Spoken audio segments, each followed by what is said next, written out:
Hi, my name is Dana Cornwall, and I'm a project manager at the National Self-Represented Litigants Project.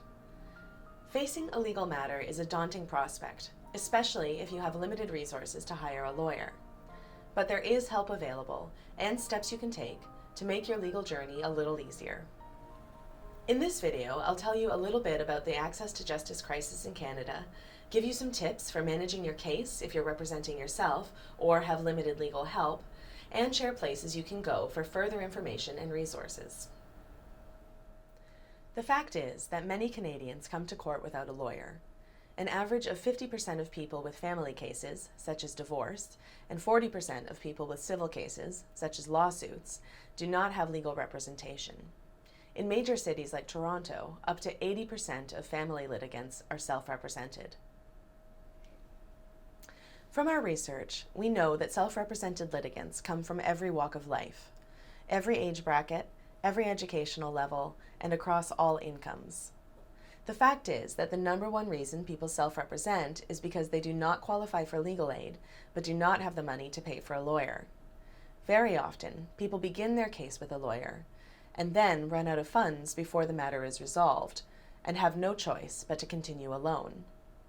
Studies on self-representation from around the world have found this to be true. If you find yourself unable to pay for a lawyer to handle your whole case, know that you are not alone. It may seem obvious, but one of our biggest pieces of advice is to take care of yourself throughout your legal matter. Make sleep a priority, schedule time for relaxation and activities you enjoy, and get all the support you can from family and friends. Going through a legal case is not easy, and we know from talking to many litigants that it can take over your life if you let it. Don't let it. It's also a good idea to do your background work by staying organized with checklists and a good filing system, and organizing all your documents into binders in chronological order with well-marked tabs. If you're self-representing, it's wise to connect with other self-represented litigants to get their tips and support, and to remind yourself that you're not alone. You can connect with other self-reps through our website and Facebook page, and by getting to know other litigants at your courthouse. Consider settlement. The truth is that the vast majority of legal cases settle before they get to court. If you settle, you can have more control over the outcome than leaving it in the hands of a judge. You may have to compromise about some of the things you want, but you and the other party have the final decision. Settlement also usually means less time, money, and energy than going to trial. Even if settlement doesn't work for you at first, keep considering it as you go through your matter. If you do go to court, there are some things you can do to prepare beforehand. Observe other similar hearings at your courthouse before your court date to get a sense of how the hearing will go. If you need to request an accommodation for a disability, do it well in advance of your hearing, as the process can be very slow. Try to get a sense of who your judge is by asking around about them. You can talk to other litigants to find out what being in their courtroom is like. On your day in court, start off right by clearing your schedule for the day. You never know how long a hearing will last. Dress professionally, as lawyers and judges will take you more seriously if you look the part. If you're self-representing, remember to always address the judge and not the opposing party. Keep things simple and clear, stick to your evidence, and don't try to draw the whole picture at once. And as much as you possibly can, stay calm and unemotional. Breathe deeply and focus on the process and your prepared arguments. Some other general tips for working through your case: do your research by using the CanLII case law database to find other cases relevant to your own. More on this later. Make form templates on your computer, since you'll likely be using the same forms over and over again. On your day in court, you can go to Duty Counsel, who is a lawyer stationed at the courthouse who can give you some free help and advice. After your hearing, you can request a court summary sheet from the court registry. This is a summary of what happened during your hearing. You can order a full transcript of your hearing for a fee. Expect to see different judges. It's unusual that you will see the same judge through your entire matter. And finally, be patient. The legal system moves slowly. If you cannot afford to pay a lawyer to handle your entire matter, but you do have some money to put toward legal services, you have some options. You might consider unbundled legal services, also known as limited scope legal services. This is basically like ordering off a menu. You work with a lawyer to determine which parts of your case they will handle, such as preparing documents or speaking with the other side, and which parts you will handle. Perhaps you're comfortable doing your own legal research. One quite new form of unbundled legal service is legal coaching, which is exactly what it sounds like. You work with a lawyer coach who advises you on how you should proceed and works with you to prepare your matter and review your materials, but you do much of the actual work yourself. Many litigants find they like this model because it gives them more understanding of and control over their own case, and of course, it is more cost-effective than regular legal service. A great first place to start is your local public library. Librarians can't give you legal advice, but they are there to help you find information and resources. Your library will of course have helpful books and other print materials, but you can also access digital resources through your library's website using your library card, such as the database Law Depot, which has customizable legal documents.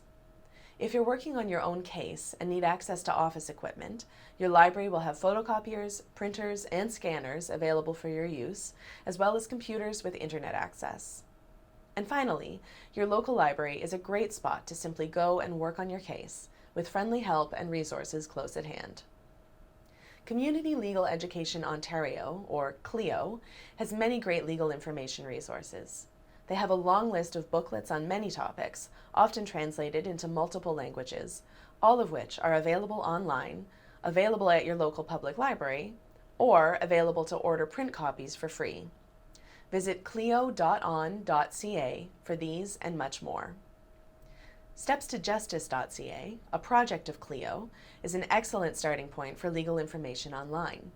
You can do a keyword search or browse through legal topic drop-down menus to find plain English information on a wide variety of legal issues.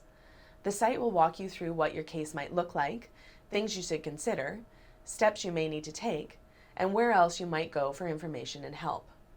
Steps to Justice also has a live chat function and makes it easy to ask questions you don't find answers to on the website. If you are looking for Ontario court forms, you can find them all online at ontariocourtforms.on.ca, available as downloadable PDFs and often as fillable Word documents. Legal forms can be very daunting, so a great resource is the Steps to Justice Guided Pathways tool, which can help you through the process of filling out family law forms and landlord-tenant forms.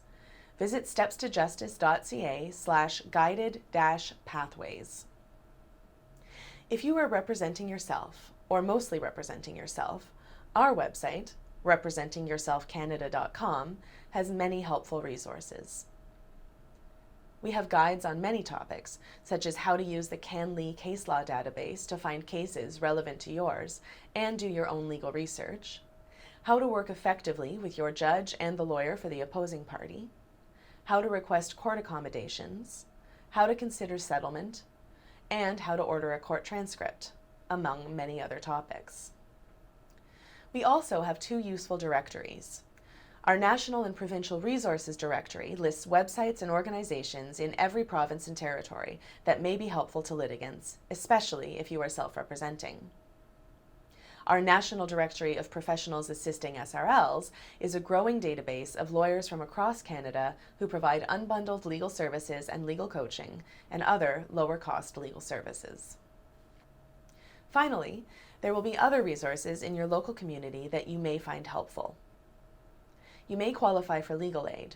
You can visit the legal aid website for your province or territory to find out more, such as Legal Aid Ontario. You may also be able to access the Family Law Information Center, or FLIC, in your courthouse, which provides free assistance and information for self-represented litigants who qualify.